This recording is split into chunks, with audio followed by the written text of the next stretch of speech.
Of thousands of baptisms is in question in the Diocese of Phoenix due to the actions of a single priest. While the bishop of the Diocese of Helena, Montana, has effectively banned the celebration of the traditional Latin Mass. Pope Francis continues his curial reforms at the Vatican. To get into all of this and much more is the Papal Posse.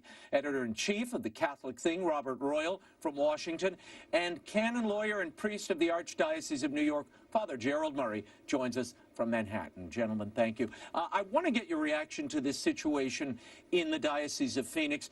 Bishop Thomas Olmsted announced this week that Father Andres Arango had performed thousands of baptisms using an incorrect formula of the ritual, saying, "We baptize you instead of I baptize you."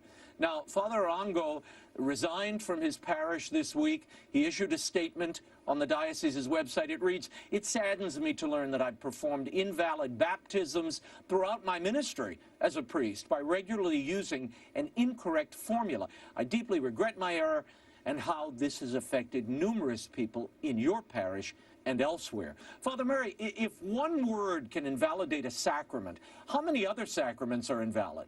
I mean, I've heard innovations at some masses that sound like Ella Fitzgerald scatting. Raymond, you have to use the words that the Church gives when administering the sacraments. And the words for validity are, "I baptize you in the name of the Father and of the Son and of the Holy Spirit." It's written in the ritual. We're trained to say that in the seminary. So for him to vary that was a conscious decision that he wanted to say something else, perhaps with the implication, we, the community, or we, in generality, we baptize. That's not valid. That's not what is intended by the Church. So you have to stick to what's written, because the determination of the wording of the sacraments is not up to individual priests. It's up to the Holy See. The Holy See has said what we need to do. So it's very regrettable. People who were baptized by this priest should go to their local parish and request to be baptized validly. So they're all invalid. Even that one word has invalidated this sacrament. I mean, you'd think after 16 years of service in parishes and going to seminary that the form and the precision of the sacraments would have been imparted. Yes, and that's obviously what this priest did not follow. And, I'm glad that he recognizes his error. It's a shame he didn't start doing the right thing from the beginning. But this shows in the Church, we all have to cooperate according to what is the law of the Church and our responsibilities. And priests are not allowed in Church law to change the words of the sacrament, just like they can't change the matter. Let's say somebody wanted to celebrate Mass using cookies and Coke. That's an invalid Mass. Right. It doesn't matter that the priest thinks that's a good thing to do. Bob, your thoughts on the culture in the Church here in the U.S. that would allow this to happen? I mean, when you hear constant refrains about the evils of rigidity, I guess some see this as a corrective innovation. Yeah, the details are a bit unclear about where he got the idea that he wanted to say "we baptize." We know that over the past several decades in the Church, there have been movements toward communitarian approaches, to put it that way. At one point, we were saying, "We believe in one God." You remember that even here in the United States, that was a kind of a subtle change that no one knows how it happened. It just sort of happened. But I'm a little bit encouraged by the way this priest has behaved. Now, we know that he actually taught in a seminary in Brazil, or at least worked in a seminary in Brazil. So he's been exposed to a wide variety of different circumstances. We don't yet know how he got into this particular habit. One of the things I'm encouraged about, though, is he did apologize, and he doesn't seem to be a dissident. He apologized to the people. His bishop has kept him in good standing in the diocese. And it looks like it's just one of those regrettable things that inevitably is going to happen when people think that they have a right to kind of freelance with what the Church has been teaching us. Again, I go back to my first question. I am concerned after sitting while I travel the country at certain masses where the priest freelances all kinds of things, and they say, we, this community, we gather together and we say and agree, this is your body. I mean, when they start saying, and I've heard those sorts of things, does that mean the Mass is invalid, Father Gerard? If you change the words of consecration, yes, the priest has to read the words as it's written in the missal. If he changes them in any way that invalidates the consecration, that is not permitted. As I said, you can't change the matter either. You can't substitute unleavened bread and wine. You have to use those elements in the correct words. So this is an area where laxism has gotten into the church, as Bob said, and this is a necessary corrective. It's not rigid to follow the law in matters of seriousness, and that's what we need to do here. This is the downside of condemning rigor, or in its ugly characterization, rigidity. The opposite of that is innovation and make it up as you go, and you end up with sad situations like this where thousands of people now are going to have to get rebaptized. They're running around thinking they're parts of the church, members of the church, and I guess they are not fully vested yet because of the form here. Interestingly, according to the reports, it was the faithful in the Diocese of Phoenix who brought their concerns to the Chancery, and the Vatican issued a corrective as recent as 2020 indicating that "we" is not correct in that formula of baptism, Bob. That's a good thing. Yeah, I think it certainly is, and you know, our tendency is to want to read these things in terms of ideologies, and maybe there is something of that going on here, but at the same time, this is kind of a warning that if you start messing with the creed, you know, there's an old poem of Hilaire Belloc's about a child who's messing with the creed and he gets eaten by a lion, and he says, the message is, it is indeed, you shouldn't monkey with the creed. And these sorts of things, I say again, they're virtually inevitable because we've seen it everywhere in the church, and not only in specific rites like baptism. Yeah, Father, given what we saw in Phoenix, what we see all over the country in certain pockets, there are priests taking liberties with various sacraments. The Mass, baptism being probably the most pronounced. What should the faithful do if they encounter something like this? Yeah, if you hear the priest say something that is not according to the ritual, you know, stop him and ask, Father, did you say the right words? Because, you know, there's also a possibility in an individual case the priest might stumble and drop a word here or there, not know what he's doing because of distraction. But if a priest is consciously changing the ritual, and particularly the form of the sacraments, that means the words that are used, stop him and say, Father, the book says this, please say that. Moving on, I want to get your take on Bishop Austin Vetter's decision to cancel all traditional Latin Masses in the Diocese of Helena, Montana. Now, this is effective on Ash Wednesday of all days. This contradicts Vetter's October statement that the traditional Latin Mass could continue. No official statement of the new policy has come from the diocese, but LifeSite News reports that Vetter is claiming that Rome, quote, is forcing his hand due to the dubia answered by the Vatican several weeks ago. Father Jerry, what do you make of this about-face here? And does that responsa, those answers to the dubia by the Vatican, have canonical or legislative force? Well, I regret that the bishops made this decision. I hope he'll reverse it, because the responsa and Traditionis Custodes do not forbid having the traditional Latin Mass in your diocese. In fact, I've written a commentary, an interview with Diane Montagna on the Remnant website about this whole matter. And bishops have the right and the permission from the Holy See to continue to have the traditional Latin Mass in their diocese. And I would just say, you know, pastoral sensitivity and Christian love toward those who like the old Mass should prevail over any fear that you're going to upset either the Pope or the Vatican congregation by continuing this, because the Pope has not asked for every Mass to be abolished immediately. That's not in there. So I think the bishop needs to reconsider his decision. No, it's an interesting point, particularly when we've heard since Vatican II, this is no one person's church, this is the church of the people of God. Well, then why aren't we trying to accommodate the faith of the people of God and those that are willing to turn out? Bob, the bishop here, he says he has no choice in the matter. Is that true? Well, I agree with Father. I don't think that that's true at all. He's being, in a sense, more Catholic than the Pope, if we want to put it that way. The odd thing here, I think, is that the Pope gave us the reason for limiting the Latin Masses, that bishops were concerned about the disunity that was coming forward in some places. From what we can tell from the surveys that were sent out, they don't seem to have strongly indicated a worldwide problem of disunity. But let's put that aside for a moment. I think that a bishop like Bishop Vetter, if he's going to suppress the Latin Mass, which is not required by Rome, even with these strict guidelines now that have been issued, if he's going to suppress the Latin Mass in his diocese, I think he owes his people an explanation, and probably the rest of the country, because people look at these things and they begin to assume that, in fact, the church is no longer going to allow the Latin Mass. If he has a problem, let's say he has one particular parish that's created a schism, a kind of a quasi-schism in his diocese, well, if he wants to explain that that's the reason why his hand was forced, then fine, he should explain that. But in the absence of that, to suppress the Latin Mass is to do something that even Rome at this present moment has not asked him to do. He has every choice to not do that. No, that's insightful. And the pattern, the narrative, if you will, that the Mass is somehow forbidden or not allowed any longer in Catholic parishes, which is not the case.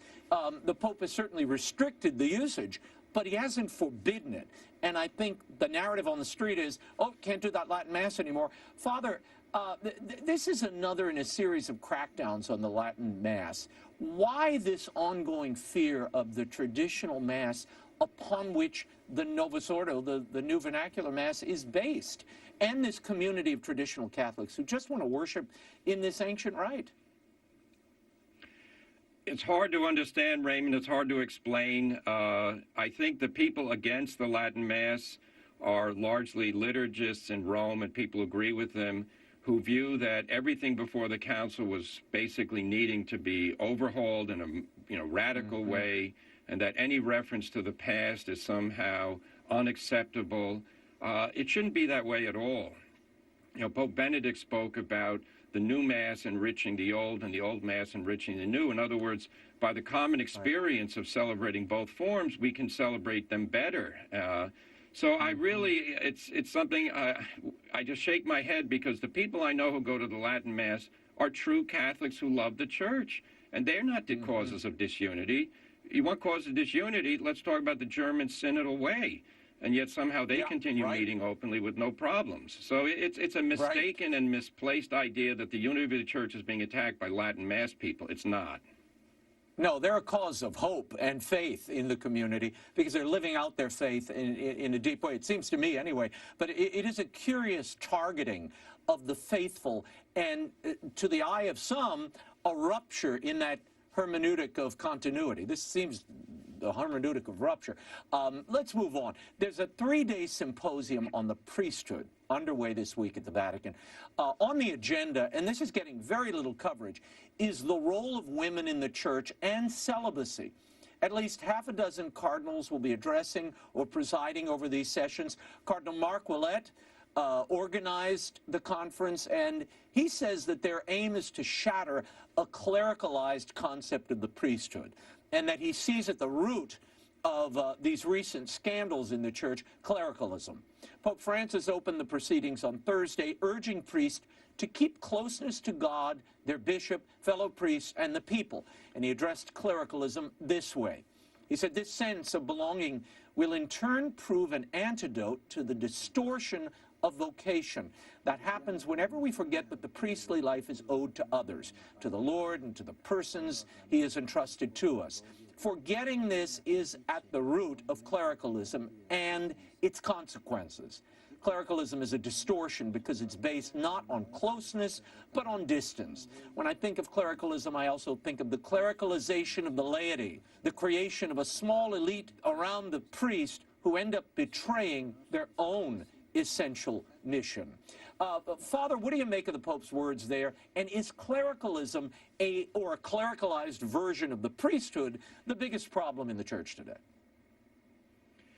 Well, I'll say this. I agree with the Pope that clericalism is a problem when it has to do with lording it over others in an unjust way. So using power either as a priest or a bishop, not to serve the people, but to either fleece them or to make use of them for your own personal power.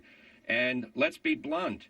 The sex abuse crisis in the clergy has two aspects. One is criminal priests who harm people. They need to be removed from the priesthood. But what about bishops who protected them and used the money of the faithful to pay off the victims and make them be silent by making them sign non-disclosure agreements? I mean, we have seen a couple of $2 billion in the U.S. being spent about clerical problems caused by both evil priests and bishops who protected them. So that has to go. Clericalism on that level, bishops have to really be servants of the flock in the way a good shepherd is. Now, I would say the main problem in the priesthood nowadays has to do with the lack of a supernatural spirit, that the priesthood should not be viewed, and the Pope is correct about this, it's not just a managerial job. And the Pope does say in that long address he gave, do priests pray? Do they say their breviary and rosary with attention? Do they look upon their job simply as fulfilling roles? So I agree with the Pope. I would call it secularism and naturalism in the priesthood, which is basically say, I'm in charge of religion around here, I'll do it my way. And the answer is no. I represent Christ the Good Shepherd. I've been sanctified through holy orders. I have to live a holy life. Yeah, and that focus on the clericalization of the laity, Bob, that was an interesting pivot there in the speech. I want you to talk to that. Also, the Pope never mentions the role of women in the church. The subject is on the agenda, however, and it's related to that synodal way being pushed in Germany. The continued discussion of things that were essentially closed subjects in hopes of a change or an adjustment in teaching, that is troubling, no? Yeah, I mean, first to address this question of the clericalization of the laity, of course, that has happened too, that as many people said, that we brought priests down and all of a sudden lay people are inside the sanctuary and it looks like you've got a crowd of lay and ordained people up there. I don't disagree with this pointing to clericalism as a problem.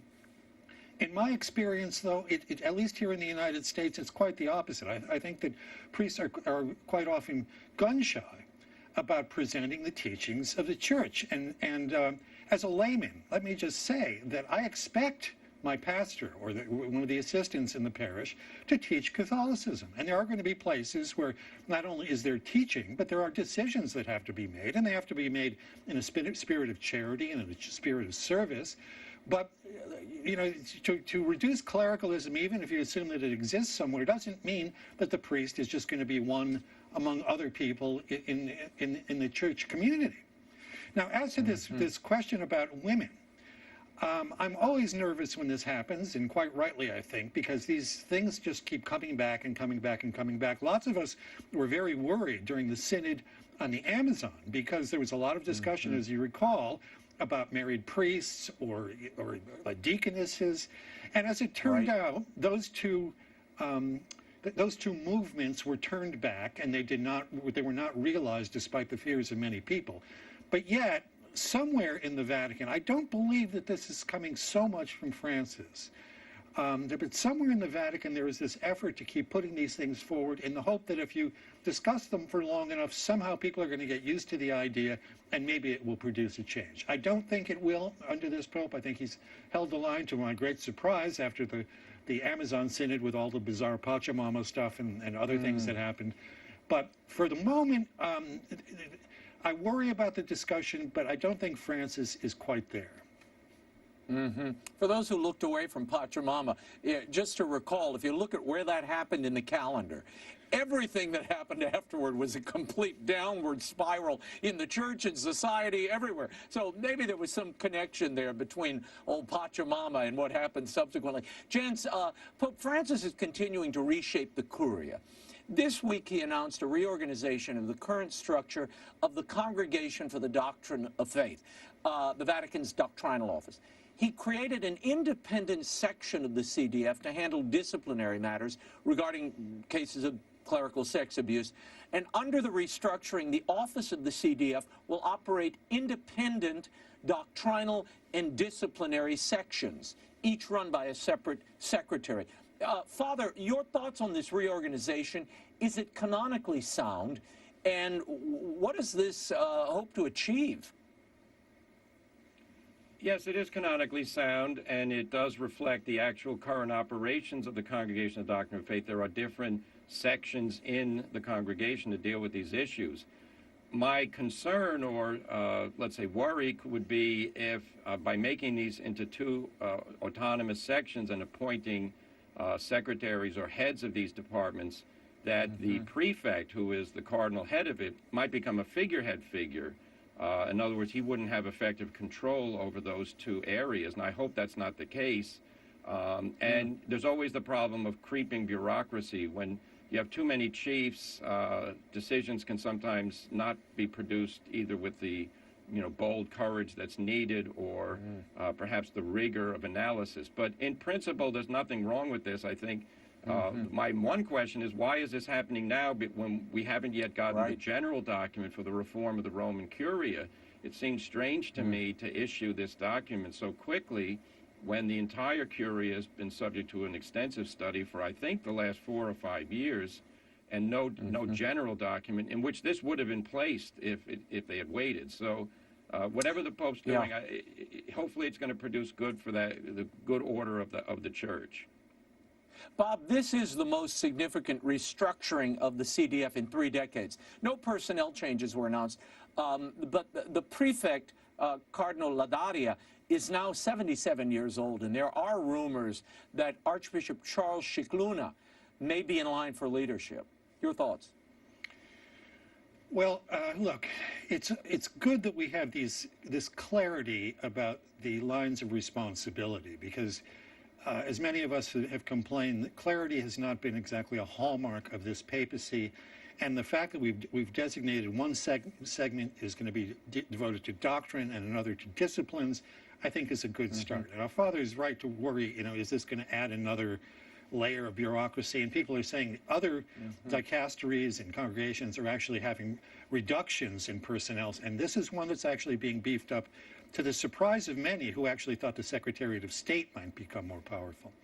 My worry is this, that if it is indeed the case that Scicluna is going to replace Cardinal Ladario, he is a canon lawyer. No knock on canon lawyers, Father.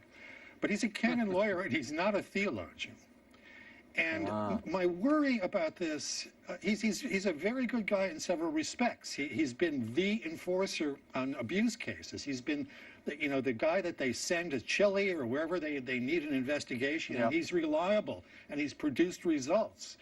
My problem, not so much on doctrine, though, Bob. Yeah, my worry is that in Malta, he and the cardinal got behind Amoris Laetitia with its weaknesses and ambiguities about married people, divorced and remarried people receiving communion. They've also been rather weak on homosexuality. So if the structure in place is good, but personnel changes make the way that congregation operates in a different direction, personnel is policy. I want to move on to this Vatican financial trial before we run out of time. This trial resumes on Friday. According to testimony obtained by the Associated Press, one of Pope Francis's top advisors, Archbishop Peña-Parra, brought in members of the Italian Secret Service to sweep his office for bugs, and then he commissioned them to file intelligence reports on fellow workers, completely bypassing the Vatican's own police force. Now, prosecutors have accused the Holy See's longtime money manager, Italian brokers, and lawyers of fleecing the Pope for tens of millions in fees and extorting the Vatican for 15 million euros to secure ownership of a London property. This reads like a spy movie. Wiretappings, intrigue. I'm waiting for James Bond to show up. In fact, the AP reports the case details indicate that Pope Francis himself authorized Vatican prosecutors to wiretap Italian citizens on Italian soil. Bob, what gives here? Well, I mean, you're right that this is like a spy novel. We don't know if they did that because they didn't trust their own Vatican police force that might have been compromised by things in the past, or whether this was something external to the Vatican because they were trying to hide something. Look, for me, I don't know that this is going to be sorted out. We'll see how the process actually goes in the trial. One of the concrete things that has just come to the fore that I think we all ought to keep our eye on is that there were $2 million or euros, I forget, sent to Australia by Cardinal Becciu, who is one of the people being investigated. And people want to know why he sent this to this company, News Star, that was involved with possibly with some of the wiretapping of Trump. Becciu himself said earlier on it was for the defense of Cardinal Pell. The bishops in Australia said they'd never received that money for that purpose. Pell himself has said his team never received the money for that purpose. So why did that $2 million? Why did that $2 million or 2 million euros get sent to Australia by Becciu? That to me is going to be a concrete thing that if we don't find out why that happened, then something is seriously awry. Father Jerry, don't you have I mean, the Vatican is a city-state. It is its own sovereign country. Isn't there a problem when you have the Pope authorizing wiretaps of Italian citizens on Italian soil? I mean, he's crossing a border there.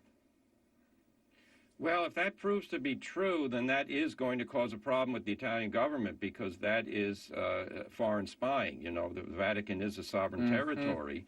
You know, bringing in the Italian police would lead you to conclude that Peña Parra thought it was the Vatican police that were actually bugging him. So, you know, if that's the case, if the police force, the gendarmerie, et cetera, is doing wiretapping on its own personnel, we've got a serious problem there.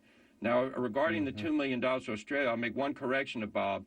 Becciu never said the money was for Cardinal Pell's defense. That was his deputy, Monsignor Perlasca. And Perlasca turned state's evidence, so to speak. He's testifying on behalf of the prosecution. He said it was for the defense, and as Pell said, Raymond, the Bishops' Conference knows nothing about it. So, you know, Becciu's hiding behind statements, we can't talk about state secrets and all. Now, wait a minute. A cardinal of the Roman Catholic Church spent 2 years in jail, and you were sending money to Australia to a company that does eavesdropping on private communications. What in the world is going on here? I think Pell is absolutely right that Becciu must answer. He said he'll answer at trial. I hope the prosecutors really press him. Yeah, well, and this connection now to this News Star group, which is a, you know, intelligence clearinghouse that was connected to the wiretapping and spying on the Trump administration here in the U.S., this thing has become a new onion that needs to be unpeeled to see who did what and to whom and how they were all connected. It's a very fascinating and sad story, I have to say. Before we run out of time, Father Jerry, you have a new book coming.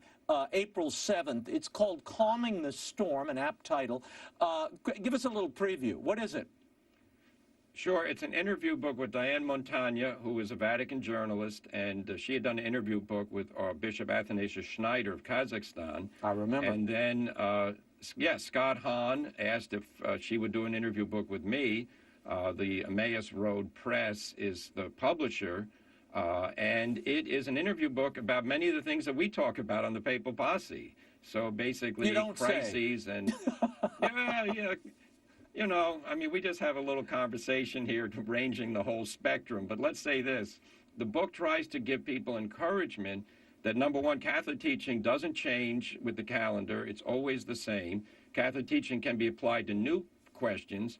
And then we have to look at society and say, Catholics have to be prophetic. We have to stand up against gender ideology, the manipulation of truth, the manipulation of young people in schools and things like that. So we talk about that in this interview book.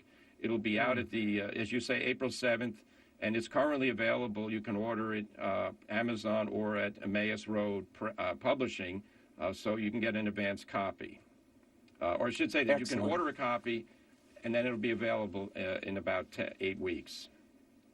Excellent. Chance, we will leave it there. Thank you for your commentary, and you can find more commentary by Robert Royal and Father Gerald Murray at thecatholicthing.org. And, of course, Father Murray's new book, Calming the Storm, Navigating the Catholic Church and Society, is out April 7th. Thank you both. We'll check in with you soon.